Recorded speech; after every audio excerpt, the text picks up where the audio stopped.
Hi, I'm Chris Thompson, and today on the Business Behind the News, I'm talking about how Ben & Jerry's parent company, Unilever, is trying to cancel them for being too woke, causing co-founder Jerry Greenfield to quit the company he started 47 years ago. Let's get into it.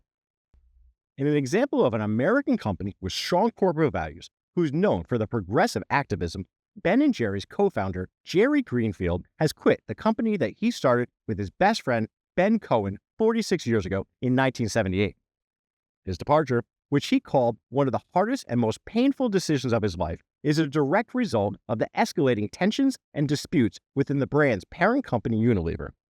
When push came to shove, Jerry Greenfield decided to hand in his notice and leave the company. For years, the founders of Ben & Jerry's have been at odds with Unilever, accusing the British conglomerate of stifling the brand's social mission and silencing their long-standing advocacy, human rights, and social justice. This conflict has fundamentally broken the unique merger agreement that they struck in 2000, when Unilever acquired Ben & Jerry's for $326 million. When Unilever acquired Ben & Jerry's in 2000 for $326 million, the two companies agreed to a unique merger agreement. This agreement was designed to allow Ben & Jerry's to maintain its independence and continue its mission-driven work. This is one of the reasons that Ben & Jerry's has become so popular, because their ice cream tastes delicious. The core of the acquisition agreement established an independent board for Ben & Jerry's. This board was given the primary responsibility of protecting the company's core values, brand integrity, and social mission. While Unilever retained final say on financial and operational decisions, the independent board was empowered to pursue the brand's social and environmental goals. This structure was intended to be a safeguard, ensuring that the progressive spirit of Ben & Jerry's would not be lost under the ownership of a large multinational corporation. This agreement was meant to enshrine Ben & Jerry's independence and allow it to continue its mission-driven work. According to Jerry Greenfield, that core independence is now gone. The conflict reached a boiling point in 2021 when Ben & Jerry's ended its sales in the occupied Palestinian territories as a result of the military action Israel was undertaking, which the company said was inconsistent with its values. The move triggered a swift and powerful backlash from Israel and kicked off a legal battle with the parent company Unilever over the brand's independence. Ben & Jerry's later filed a lawsuit in federal court in New York accusing Unilever of censoring its public statements to support Palestinian refugees and resolutions to end military aid to Israel. The lawsuit alleged that Unilever threatened to, quote, dismantle the brand's independent board and sue its members if they spoke out on these issues. This isn't the first time that Unilever has allegedly interfered with the brand's messaging. In a 2024 lawsuit, Ben & Jerry's claimed that Unilever prevented a social media post that referenced abortion, climate change, and universal healthcare simply because it mentioned Donald Trump's name. So much for freedom of speech. The turmoil has also impacted the leadership of the company itself.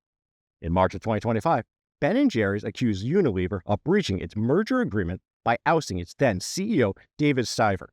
The brand alleged that David was removed from his post without consulting the independent board because of his commitment to the brand's progressive social activism.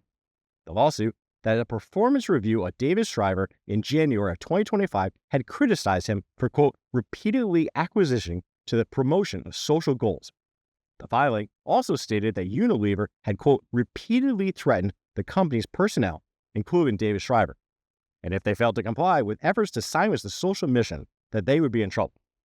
This action, according to Ben & Jerry's, was a direct attack on its core values and brand integrity. It's gotten to the point where the management of a company can't say anything because it might offend someone somewhere else in the world. How did we get here, people? Seriously.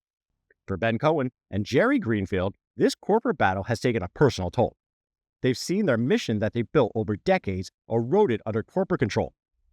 Ben Cohen has previously stated that the brand attempted to engineer a sale to investors for a fair market value of between $1.5 to $2.5 billion, but that Unilever rejected the proposal and insisted the company was not for sale.